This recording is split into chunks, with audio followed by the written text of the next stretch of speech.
On a travaillé en complémentarité avec le contrat local de santé, qui est donc spécialisé dans la prévention des risques addictifs. En tout cas, ils ont un volet de travail spécifique là-dessus, en direction des jeunes et avec l'idée aussi de toucher les familles.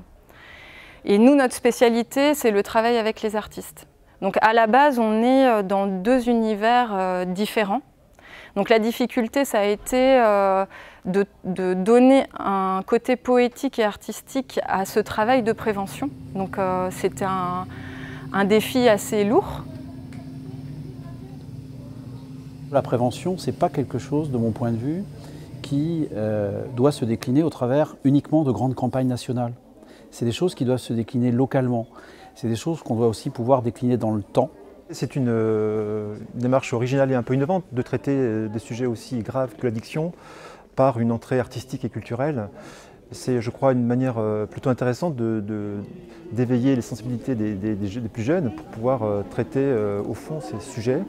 Et donc moi je suis très heureux que ça ait pu se dérouler sur le territoire de Malines Communauté, puisque c'est aussi le fruit d'un partenariat très divers entre les acteurs sociaux, les institutionnels et les acteurs culturels du territoire qui se sont regroupés, rassemblés pour porter un message fort et je crois très utile pour sensibiliser les jeunes, notamment au phénomène d'addiction. On a eu 8 établissements scolaires à s'impliquer dans le dispositif et 1 ou 2 groupes par établissement. C'est vraiment plus un projet pédagogique qui a été construit avec les enseignants.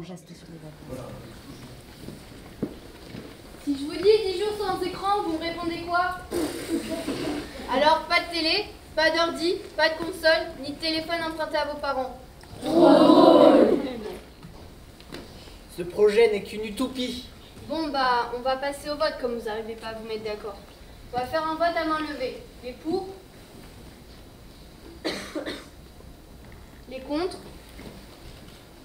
La culture est un élément d'intérêt à double titre. C'est un aspect ludique qui intéresse souvent les élèves. Et c'est vrai que notre première idée, c'est de travailler avec un artiste local qui s'appelle Mazarin. Et puis on a associé les établissements. Et là, les élèves, les enseignants, les chefs d'établissement se sont emparés du projet et nous ont proposé autre chose. Ils nous ont proposé de travailler non seulement avec Mazarin, mais aussi avec tout un tas d'autres acteurs culturels locaux avec lesquels on travaille habituellement pour devenir ce qu'est devenue cette journée aujourd'hui, donc avec de la danse, de l'art plastique, de la sérigraphie, de la chanson, du théâtre. Donc en fait, on se retrouve avec un espace qui est divisé en deux. D'abord un volet sur la scène, sur le plateau de la salle polyvalente, avec une partie chanson, avec Mazarin et le lycée Rochefeuille, une partie danse avec le théâtre du, sur la partie danse-théâtre, ainsi que les collégiens du collège Victor Hugo de Lacey. Cette partie-là, elle est agrémentée aussi de petits films et de témoignages sonores, de pastilles sonores qui ont été écrits par Jézabel Coguillec à la suite d'ateliers d'écriture avec le lycée Léonard de Vinci. À mon mobile, à mon PC, aux applications mobiles et PC, à Internet, à la console, à la télé, à la mécanique, aux motos, aux voitures, à l'informatique, à l'électronique. Et de l'autre côté en fait, du gradin, on a monté un espace forum avec des petites formes de spectacles qui se jouent dans des espaces donc plus petits pour un plus petit nombre de personnes, ça veut dire une trentaine de spectateurs.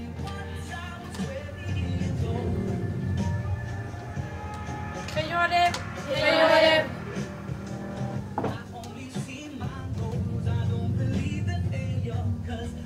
Rouge à lèvres, rouge à lèvres.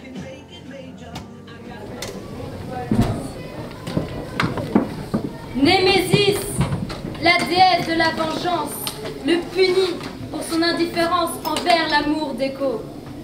Le verdict est tombé, il se perdra en rencontrant son reflet.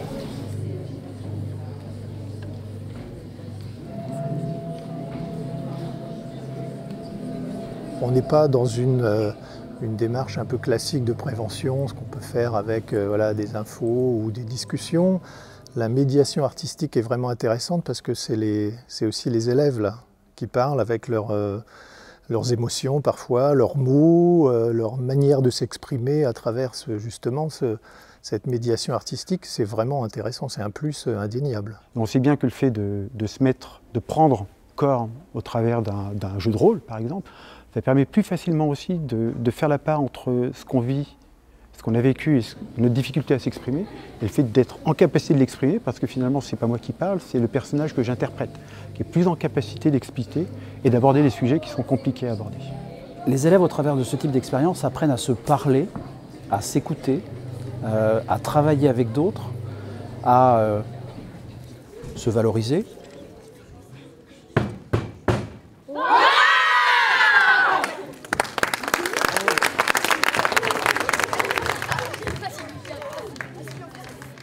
Il y a une belle complicité en fait qui s'est nouée entre les artistes, les élèves et les enseignants.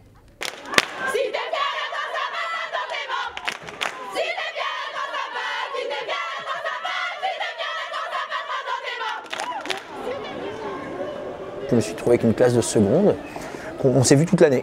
Et voilà, le but du jeu, ça a été de discuter, d'écrire des chansons, de les mettre en musique et puis de les interpréter comme on le fait aujourd'hui. On leur a proposé avec la professeure de français des textes, différents textes, BD, littéraires, des articles de journaux, aussi des images, des petites vidéos.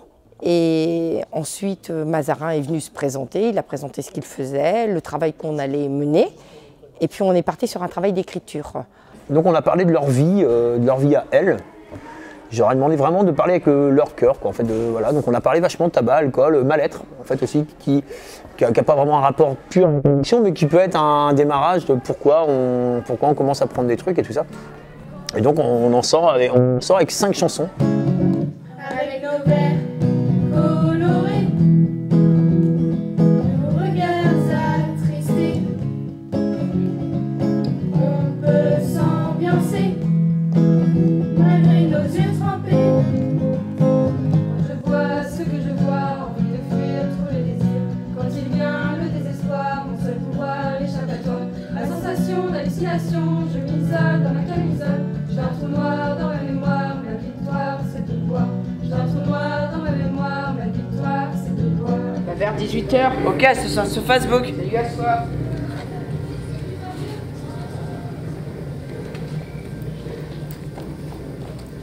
L'idée, c'était d'accompagner une classe de SECPA dans ce projet-là. Donc, à la fois un travail théâtral et aussi un travail sur l'image, voilà, où j'ai tourné leurs images, leurs visages. Et l'idée, c'était de faire tomber un petit peu toutes les barrières. Alors, initialement, ce projet, c'est travailler sur l'addiction aux écrans.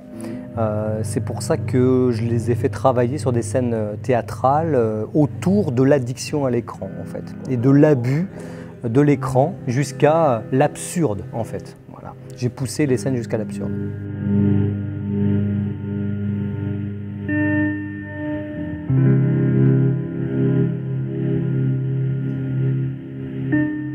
Ce projet, c'est surtout la trajectoire qui est importante, c'est pas forcément le résultat, c'est-à-dire la représentation, la présentation devant un public. Ce qui était plutôt important pour moi, c'est la trajectoire, c'est-à-dire comment, à travers des scènes de théâtre, on peut aussi parler de l'addiction aux écrans et puis toutes les addictions qu'ils peuvent rencontrer, quoi.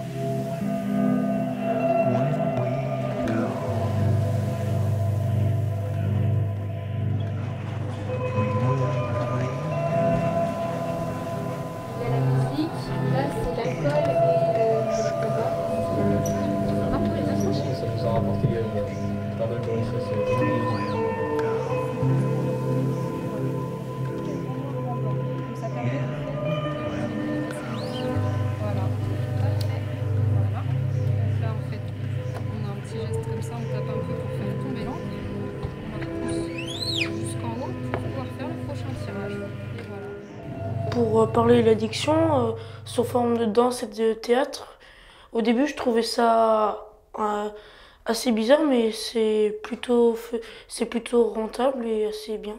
J'ai appris une scène où c'est vraiment que le téléphone qui compte, quoi. Qu'ils sont vraiment... c'est celle-là que j'ai préférée. Le fait de s'exprimer pas comme ce qu'on aurait l'habitude de faire tous les jours, sur un sujet qui est important Avec l'aide de deux intervenants qui nous ont donné beaucoup de conseils, bah, c'est bien quoi, ça change de ce qu'on fait d'habitude et ça apporte des choses au public, aux gens. Sur cet après-midi, on a accueilli 150 élèves spectateurs qui n'ont pas participé au projet en tant qu'artistes. Et ce soir, on accueillera un public de parents et de tout public de 300 personnes à peu près.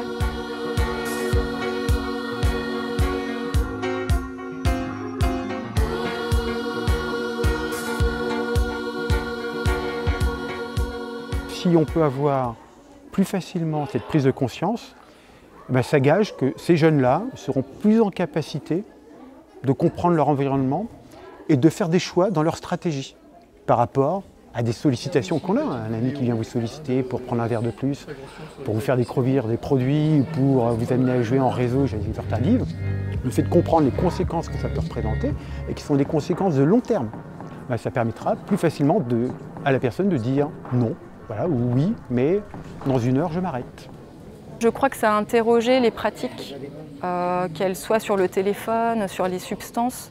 Et l'idée, c'est que ces élèves-là, ils aient du recul aujourd'hui sur comment, en fait, quels choix ils font. C'est incomparable avec ce qu'on peut faire dans une prévention un peu classique. Parce que c'est vraiment, ça vient, on le sent à travers il y a quelque chose de très personnel, quoi, personnel à un groupe, à une manière d'aborder les choses. Moi j'ai été me promener un peu voir tout ce qu'a fait tout le monde, et c'est chouette quoi, c'est vraiment selon tous les niveaux en fait, et toutes les sortes d'expressions, en fait, théâtre, danse, machin, et c'est chouette. Je suis ravi d'avoir participé à ça. Moi j'ai eu l'impression d'être vraiment au spectacle, quoi. Et je trouvais ça vraiment très très bien. Ça demande de la récurrence. Hein, ce n'est pas un projet singulier, unique comme ça qui va déclencher une prise de conscience. Je pense qu'il faut de la récurrence, de la régularité de ce genre de projet. Et je pense qu'il va y avoir une pérennité dans cette proposition, par rapport à cette proposition. Donc c'est plutôt intéressant. C'est une journée qui est très enrichissante pour notre apprentissage. Je pense que, du moins pour ma part, j'ai appris pas mal de choses qu'on ne peut pas forcément savoir avant.